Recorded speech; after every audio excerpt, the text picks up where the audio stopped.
Assalamualaikum. Halo para pelajar hebat.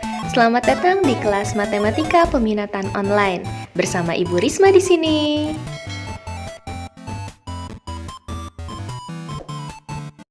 Lanjut ke materi prasyarat yang kedua, yaitu perbandingan trigonometri. Kalau ini sih udah pasti sering banget ya, tapi perlu diingatkan lagi, ini juga harus dikuasai betul-betul.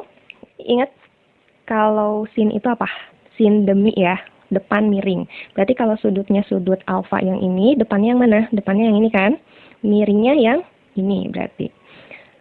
Kemudian kalau cos alfa, sudut alfanya ini, cos itu kan sami, cos sami, samping miring. Berarti sampingnya yang ini, X, kemudian per miring, miringnya yang R, kayak gitu ya. Untuk tan itu apa? Tan desak, depan samping. Berarti kalau tan alfa, sudut alfanya ini, depannya yang mana? Depannya yang Y, kemudian sampingnya yang mana? Sampingnya yang X. Nah, ini pasti udah hafal banget sih semua. Kemudian, jangan lupa juga di sini selain nilai sin, cos, dan tan, ada perbandingan trigonometri yang lain, yaitu ada kosekan, ya.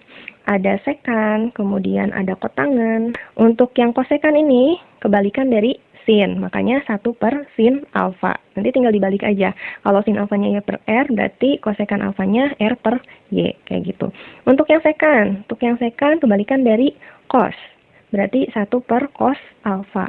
Kalau cos alfanya X per R, berarti sekan alfanya R per X. Kotangan itu kebalikan dari tan alfa. Kalau tan alfanya Y per X, ya tinggal dibalik aja. Jadi X per Y kotangan alfanya ya. Nah, satu lagi, kotangan alfa juga bisa dinyatakan dalam cos alfa per sin alfa sebagai kebalikan dari tan alfa yang ini ya. Kemudian, apalagi yang harus kalian ingat? Tentu yang perlu kalian kuasai adalah nilai perbandingan trigonometri di kuadran 1. Ini wajib ya, wajib untuk kalian hafal. Selain derajat, nih satuannya seperti ini, kalian juga hafalkan atau kuasai betul bahwa ada nilai radian ya. 0 tetap 0 ya kan. Kalau 30 derajat berapa? V. Ada yang masih ingat nggak? 30 derajat itu V per berapa? V per 6. 45 derajat itu V per 4. 60 derajat itu V per berapa? V per 3. Dan 90 derajat itu V per 2. Memang nilai V-nya berapa? Nilai V-nya kan 180 derajat ya. Terutama yang di kuadran 1 itu harus dihafalkan betul nilai-nilainya dari sin 0, 0, sin 30 setengah, sin 45 setengah akar 2, sin 60 itu setengah akar 3, sin 90 derajat itu 1. Ya. Dan seterusnya. Misalnya cos V per 4, ya setengah akar 2 berarti. Tan V per 3, berarti akar 3. Atau tan 90 derajat, ya berarti tidak terdefinisi. Selanjutnya, selain di kuadran 1 kan sudut itu 360 derajat nih. Dari 0 sampai sini itu kan 360 derajat kan. Berarti ada berapa kuadran? Ada kuadran ini kuadran 1 nih. Kemudian ada kuadran 2 di sini, ini kuadran 3, yang ini kuadran 4. Nah, setiap kuadran itu memiliki aturan tersendiri terkait positif dan negatif nilai perbandingan trigonometrinya ya, tergantung dari posisi sudut sih sebenarnya. Kita bisa lihat di sini kalau di kuadran 1 kan sudutnya kayak gini. Nilai X-nya yang mana? X-nya ini kan X-nya positif, Y-nya apa? Y-nya positif juga. Jadi otomatis mau X bagi Y, Y bagi X, R-nya positif juga atau dibagi R. Karena semuanya positif, maka nilai perbandingan trigonometri keseluruhannya positif ya untuk di kuadran 1. Mau sin, cos, tan, kosekan, sekan, kotangan, itu semuanya nilainya positif gitu. Kalau kuadran 2 gimana? Kalau kuadran 2, nah sudutnya kan kayak gini. Yang ini atau yang ini kan ya.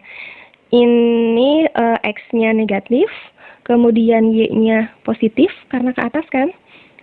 Kemudian R-nya, kalau R selalu positif ya. Nah, karena X-nya negatif ini, berarti setiap perbandingan trigonometri yang memuat X, ini seperti ini, pasti akan memunculkan negatif, ya. Jadi untuk yang Y per R, Y-nya positif, R-nya positif, ya jadi positif lah. Untuk cos X per R, karena X-nya negatif, R-nya positif, jadi negatif, dan seterusnya. Berarti di kuadran 2 ini menghasilkan yang positif adalah sin dan kosekan. Ya. Kalau tadi kuadran 1 semua, kalau di kuadran 2 itu hanya sin dan kosekan saja. Yang lainnya berarti negatif. Nah, gimana kalau di kuadran 3? Kalau di kuadran 3, berarti kan ini ya, kayak gini sudutnya. Berarti apanya? Yang X positif negatif. Yang X negatif kan ya.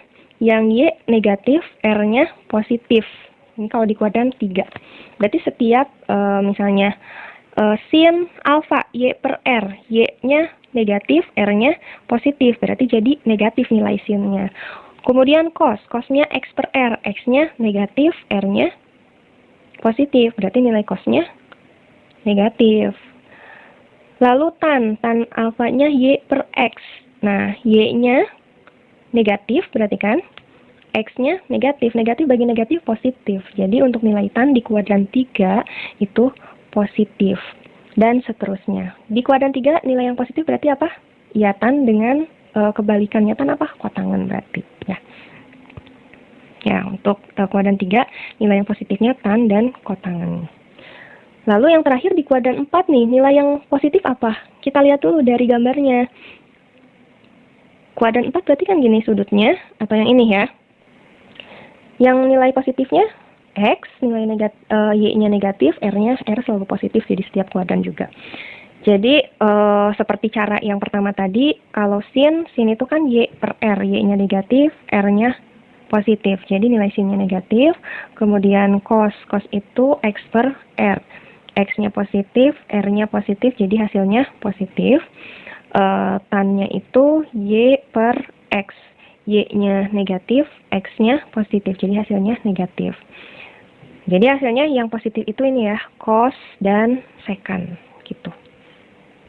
Oke, kita ulang lagi. Berarti kalau di kuadran 1 semua positif, kuadran 2 sin dan kosekan yang positif, kuadran 3 tan dan kotangan yang positif, kuadran 4 cos dan sekan yang positif. Itu penting ya karena kita tidak selalu mendapatkan nilai sudut trigonometri yang di kuadran 1 saja. Pasti ada beberapa yang harus diselesaikan, misalnya di kuadran 2, 3, dan 4, berarti nilai positif dan negatifnya betul-betul harus kita perhatikan. Untuk kuadran 1, ada 0 kan ya, 0 derajat, 30 derajat, 45, 60, 90. Yang ini radiannya ya. Kuadran 2 ada 120, 135, 150, 180. Kuadran 3-nya ada 210, 225, 240, 270. Kemudian kuadran 4, sudut istimewanya ada 300 derajat, 315 derajat, 330 derajat, dan 360 derajat. Nah, ini merupakan sudut-sudut bersesuaian yang satu baris. Jadi, yang 0 derajat sama 180 derajat dan 360 derajat ini bersesuaian. Artinya apa? Artinya nilai cos 0, nilai cos 180, dan nilai cos 360 itu sama. Kecuali positif negatifnya, tergantung aturan di setiap kuadran tadi ya. Kemudian 30 sama 150 sama dengan 210 sama dengan 330 derajat. Ini bersesuaian. Jadi di kuadran 1-nya 30 derajat, kuadran 2-nya 150 derajat, kuadran 3-nya 210 derajat, kuadran 4-nya 330 derajat. Berarti gimana nih? Nilai cos 210 derajat, oh kita bisa mengacu ke nilai cos 30 derajat. Cuma lihat positif negatifnya, cos di kuadran 3 itu positif atau negatif. Oh, di kuadran 3 itu tadi yang positif adalah tan. Oh, berarti nilai cosnya negatif gitu. Tapi nilainya sama dengan cos 30. Cos 30 berapa? 1/2 akar 3. Berarti jadi negatif 1/2 akar 3. Ya, kayak gitu. Kenapa ada sudut yang bersesuaian ini? Sebetulnya untuk memudahkan saja, karena kita tidak mungkin menghafal keseluruhan nilai perbandingan trigonometri dari kuadran 1 sampai kuadran 4. Jadi kalian cukup hafalkan yang kuadran satunya saja. Nah, untuk yang di kuadran lainnya bisa menyesuaikan dengan yang kuadran 1. Nah, untuk selanjutnya, baris ketiga ini gampang banget diingat. Untuk sudut-sudut istimewa yang belakangnya 5, seperti 45 derajat, 135, 225, dan 315 derajat, itu bersesuaian ya, keempat-empatnya. Lalu yang ini 60 sama dengan 120, sama dengan 240, dan 300. Dan yang terakhir, 90 derajat sama dengan 270 derajat. Garis 0 derajat kan di sini. Kemudian ini kan 180 derajat, ini 360 derajat. Otomatis ini bersesuaian kan. Kemudian yang ini berapa derajat nih? Ini 90 derajat dan yang ini 270 derajat. Nah, otomatis yang ini sama ini gampang banget diingatnya. Oke, untuk yang mana lagi yang gampang diingat? Yang 5 ya tadi ya, 45, 135, 225, dan 315. Pokoknya yang belakangnya 5 itu bersesuaian di sini. Posisinya nih, yang 45 dan seterusnya. Paling yang sering ketukar itu yang baris 30 derajat dan 60 derajat karena kelipatannya hampir sama gitu. Cuma lihat di sini nih, 30 derajat itu kan V per 6 ya. Ini semuanya sama nih, per 6 semua. Lihat, 30 derajat itu V per 6. Nah, 150 derajat itu kan 5 kalinya 30 ya.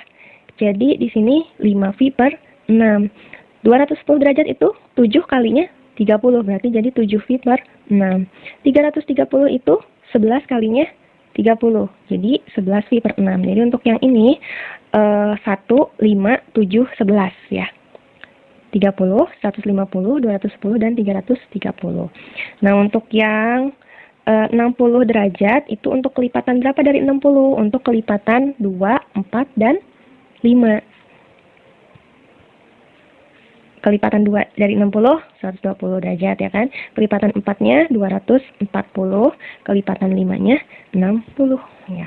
Seperti itu. Itu juga bisa digunakan untuk menghafal radian ya. Karena setiap baris itu sama lihat pernya. 45 juga, 45 itu kan V per 4. Berarti 135 ya 3 kalinya V per 4.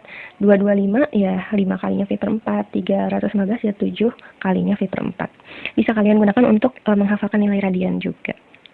Untuk sudut-sudut yang bersesuaian. Jangan lupa di kuadran 1 yang positif semua.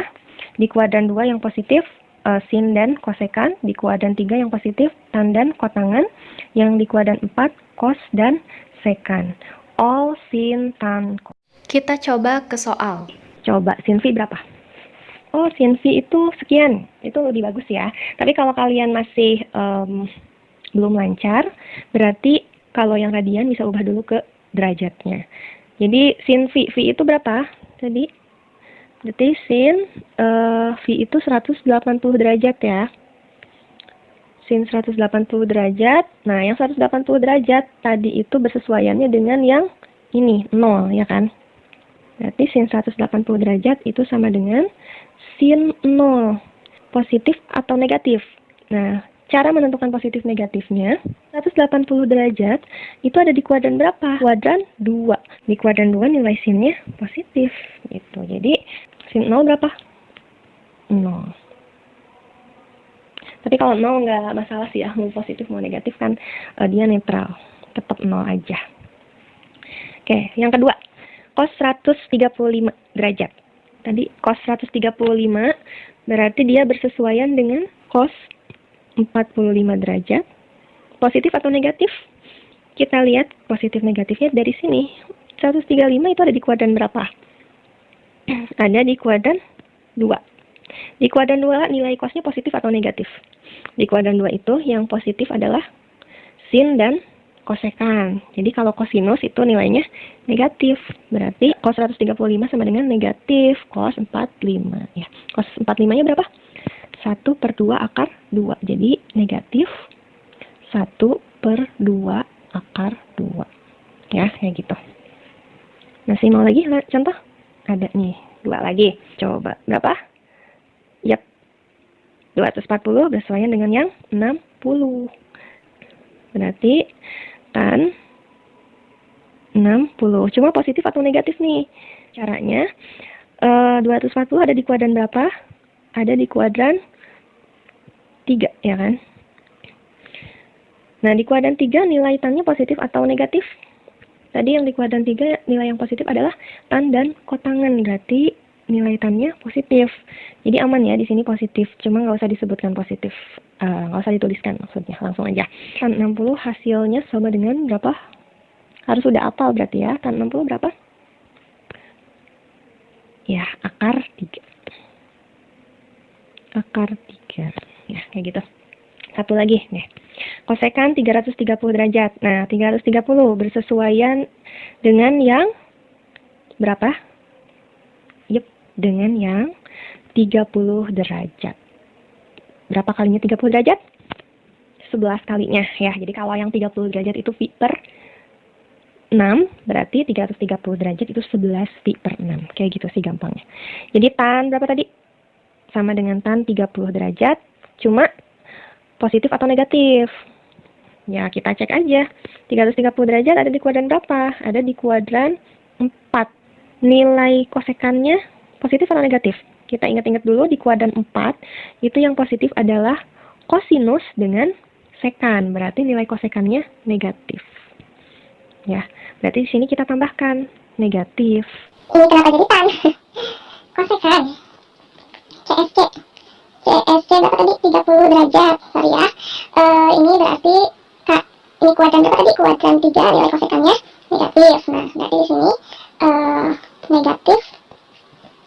Negatif kosekan 30 derajat. Ya, kosekan itu kebalikan dari sin. Berarti di sini negatif 1 per sin 30 derajat ya. Gitu. Ini kan berarti 1 per sin 30 derajat berapa? Setengah kan? 1 dibagi 1 per 2 itu sama dengan 2. Karena depannya ada negatif, jadi sama dengan negatif 2. Ya, kayak gitu. Ya, seperti itu. Untuk perbandingan trigonometri, selanjutnya rumus-rumus trigonometri ya, materi prasyarat yang ketiga. Untuk rumus-rumus trigonometri sendiri, kalian sudah pelajari di matematika peminatan kelas 11. Di antaranya ada identitas fungsi trigonometri nih, yang ini. Paling sering digunakan yang pertama ini ya. Jadi kalau sin kuadrat alfa tambah cos kuadrat alfa sama dengan 1. Oh, berarti kalau sin kuadrat alfanya sama dengan berapa nih? Sama dengan 1 dikurangi cos kuadrat alfa gitu. Atau kalau cos kuadrat alfanya sama dengan apa nih? Berapa? Sama dengan 1 min sin kuadrat alfa ya. Kayak gitu. Ini identitas fungsi trigonometri yang perlu kalian kuasai juga atau hafalkan lagi ya. Ada apa lagi rumus-rumus trigonometri? Ada identitas fungsi trigonometri yang sudut rangkap. Yang paling sering digunakan sudut rangkap sin 2 alfa dan cos 2 alfa. Ini sering banget ya untuk limit fungsi trigonometri. Yang tan 2 alfa masih jarang-jarang. Dihafalkan lagi yang seperti ini. Kemudian ada rumus penjumlahan fungsi trigonometri. Sin A tambah sin B, sin A dikurangi sin B ya. Sin plus sin, masih ingat nggak? 2 sin cos. Sin min sin, 2 cos sin. Cos plus cos, 2 cos cos. Cos min 2 sin sin. Ini harus kalian kuasai betul-betul karena akan terpakai alat-alat ini. Atau ada juga yang rumus jumlah dan selisih sudut nih. Sin A tambah B, sin cos, cosin. Sin A min B, sin cos, cosin juga. Cuma yang ininya tambah, yang ini kurang ya. Dan cos A tambah B, cos sin sin. Cos A min B, cos sin sin. Kalau ini tambah, ini jadi kurang, ini tambah untuk yang cos ya, kalau yang sin sama. Ibu yakin waktu kelas 11 kalian sudah belajar ini dan sudah menghafalkan juga. Jadi tolong dibuka-buka lagi pari rimbonnya, amunisinya, semua catatan yang ada materi-materi prasyarat tadi kalian buka-buka lagi, baca-baca lagi karena sangat diperlukan untuk bisa membahas limit fungsi trigonometri yang akan kita pelajari kemudian. Nah, itu dia tadi pembahasan tentang materi prasyarat yang perlu kalian kuasai. Sampai jumpa di pembahasan selanjutnya. Kita akan membahas tentang teorema limit fungsi trigonometri.